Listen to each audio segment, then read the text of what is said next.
नमस्ते, मैं रिया हूँ। मैं एक साधारण गृहिणी हूँ जो अपने घर, पति और बच्चों के साथ अपनी छोटी सी दुनिया में बहुत खुश हूँ। हमारी 2 प्यारी संतानें हैं, मयंक और महक। आकाश एक जिम्मेदार पति है, लेकिन घर के कामों में उनका अनुभव थोड़ा कम है। उस दिन की बात है जब मुझे अपनी बचपन की सहेली से मिलने जाना था। वह 5 साल बाद दिल्ली आई थी और मैं उसे नहीं मिलने का बहाना नहीं बना सकती थी। लेकिन मन में चिंता थी कि आकाश अकेले सब कैसे संभालेंगे। आकाश, तुम संभाल लोगे ना? सुबह जब मैं अपनी तैयारी कर रही थी तो मैंने आकाश से कहा, आकाश, तुम संभाल लोगे ना? मेरी आवाज में छुपी घबराहट को आकाश ने तुरंत समझ लिया। उन्होंने मुस्कुराते हुए कहा, अरे, तुम्हें मुझ पर भरोसा करना चाहिए रिया। मैं सब देख लूंगा, तुम बस चैन से जाओ और अपनी सहेली से मिलो। फिर भी मेरे मन में थोड़ी शंका थी। आकाश ने कभी घर का पूरा काम अकेले नहीं संभाला था। बच्चों की शरारतें, उनका ध्यान रखना और बाकी सब काम क्या वह सब कुछ कर पाएंगे? मैंने ये सब सोचते हुए घर छोड़ा। दोपहर करीब 1:45 बजे मुझे अचानक लगा कि आकाश को फोन करना चाहिए। मैंने फोन मिलाया, लेकिन वह उठा नहीं। मेरी चिंता बढ़ने लगी। कुछ देर बाद आकाश का फोन आया। उन्होंने बताया, मैं बच्चों को स्कूल से ले आया हूँ रिया। लेकिन यार, ये दोनों बहुत परेशान करते हैं। तुम इन्हें कैसे संभालती हो? मैं हंस पड़ी। आकाश, बस एक ही दिन हुआ है, चिंता मत करो, मैं 1 घंटे में घर पहुँच रही हूँ, मैंने उन्हें तसल्ली दी। तभी एक और घटना घटी। आकाश का पुराना दोस्त रवि ने फोन किया। वह हमारे म्यूचुअल फ्रेंड आलोक का नंबर मांग रहा था। आकाश के पास वह नंबर नहीं था क्योंकि उनका फोन हाल ही में फॉर्मेट हो गया था। लेकिन मैं हमेशा हर चीज का ध्यान रखती हूँ। मैंने घर में एक डायरी बनाई थी जिसमें हमने सभी महत्वपूर्ण नंबर लिख रखे थे।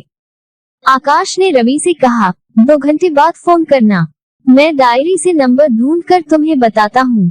ये कहने के बाद उन्होंने वह डायरी ढूंढनी शुरू की। पूरे घर को उलट पुलट कर दिया, लेकिन डायरी नहीं मिली। इसी बीच अलमारी से एक दूसरी डायरी गिर गई। आकाश ने वह डायरी उठाई। यह मेरी डायरी थी जिसे मैं चुपके चुपके लिखती थी। मैंने आकाश को कभी इसके बारे में नहीं बताया था, लेकिन आज वह डायरी उनके हाथ लग गई।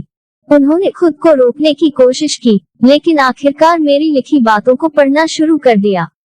पन्ने पर लिखा था, गर्मियों की छुट्टियां आते ही न जाने कितने जोक्स व्हाट्सएप और फेसबुक पर देखती हूँ जो पत्नियों पर ही बनाए जाते हैं।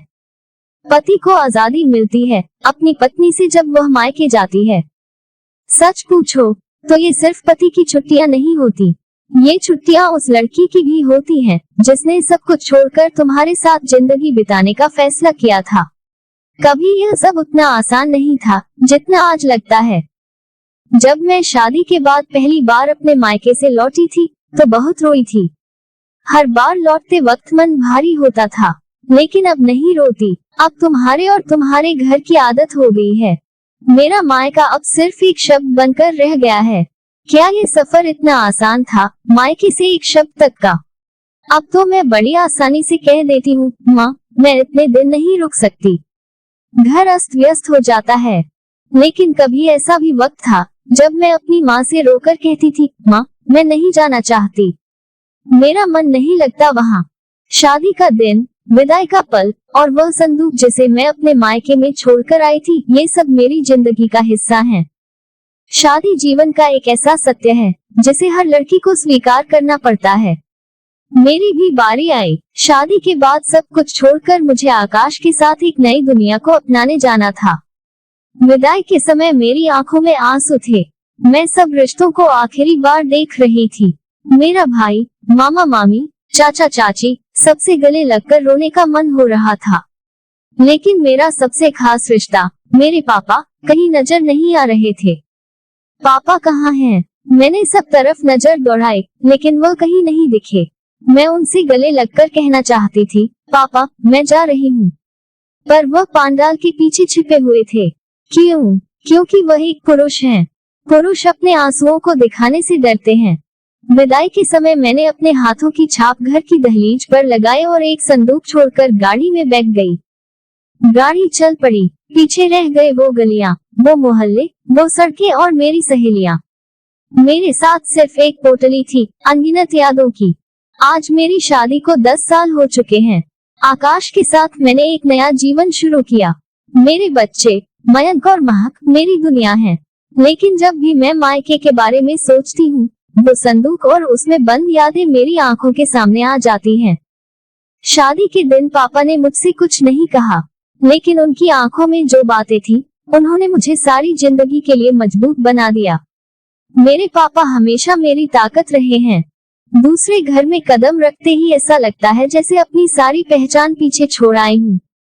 यहाँ सब कुछ नया है, पराया है। अब मैं यह नहीं कहती कि मुझे धनिया पसंद नहीं, हर सब्जी में धनिया डाल देती हूँ। मैं ये भी नहीं कहती कि बिना अचार के खाना नहीं खा सकती। यहाँ तक कि जो सब्जी मुझे पसंद नहीं, जैसे तोरई और घिया, अब बिना शिकायत खा लेती हूँ। सच कहूँ, अब कुछ भी खाने का दिल नहीं करता।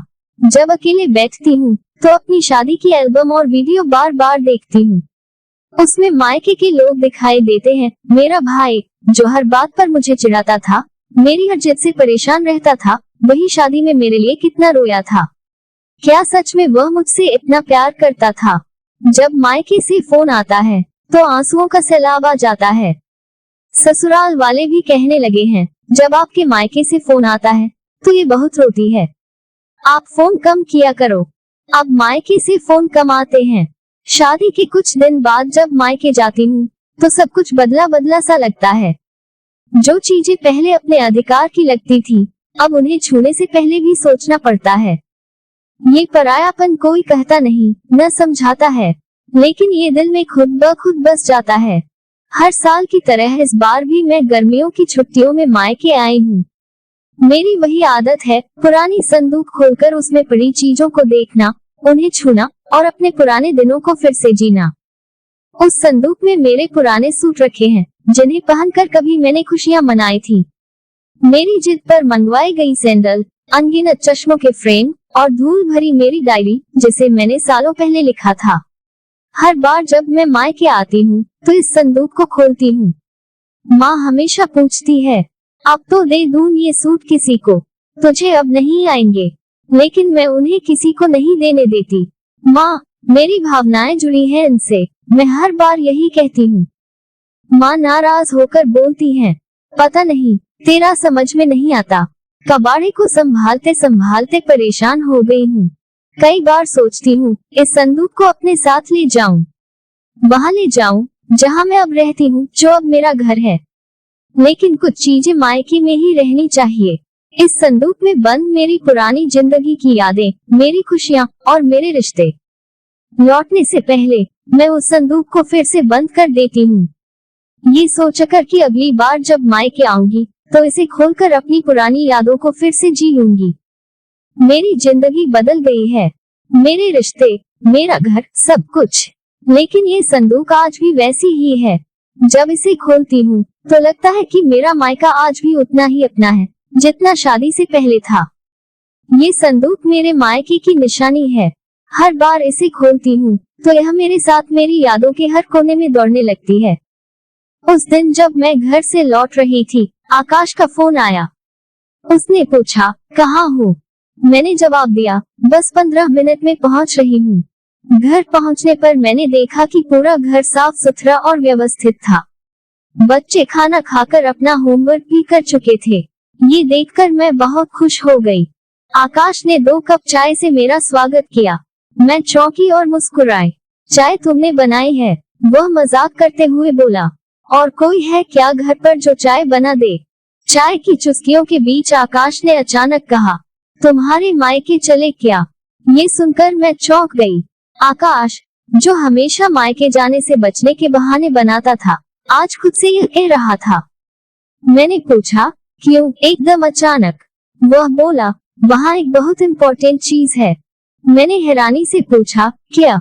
वह मुस्कुराया और बोला, तुम्हारी संदूक। संदूक का नाम सुनते ही मैं असमंजस में पड़ गई। कौन सी संदूक?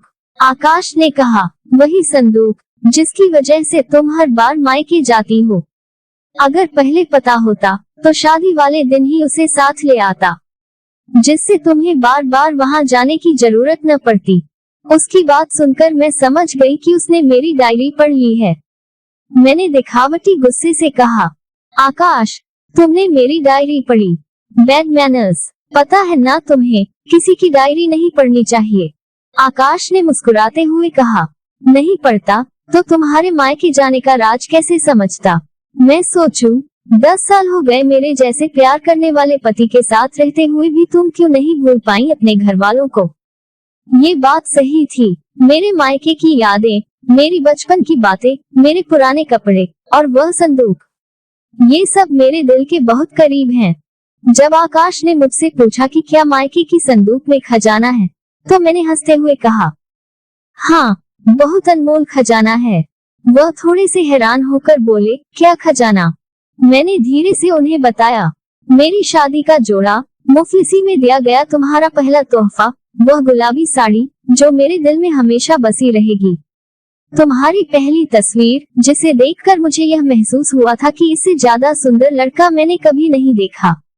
तुम्हारी शर्ट, जिसकी खुशबू से मुझे हमेशा तुम्हारे होने का एहसास हुआ था। वह स्वेटर, जो मैंने अपने हाथों से बनाया था ताकि तुम ठंड से बच सको। वह पहला शब्द जब मयंक ने अपनी तोतली जुबान से मामा बोला था। और उन तमाम छोटी छोटी चीजों को जो शायद बुढ़ापे तक मैं और इकट्ठा कर लूंगी उस बड़ी सी संदूक में। आकाश थोड़ा चौंका और फिर मुस्कुराया, तुम्हारे पास तो हर चीज की यादें हैं। तुम्हारी ये बातें मुझे कभी समझ में नहीं आती, लेकिन ये बहुत प्यारी हैं। फिर मैंने उससे कहा, तुम चिंता मत करना, जब मैं वेंटिलेटर पर अपनी आखिरी सांस लूंगी तो तुम्हें चाबी दे जाऊंगी और वह सारा खजाना तुम्हारा होगा। तुम बूढ़ी भी हो जाओगे, लेकिन जब तुम्हें मेरी याद आएगी तो कुछ तो चाहिएगा दिल बहलाने के लिए।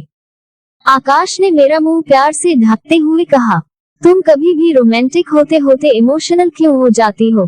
फिर उसने मुस्कुराते हुए कहा, पागल लड़की, कहीं भी रहेंगे, साथ रहेंगे, 7 जन्मों तक साथ रहेंगे, समझी?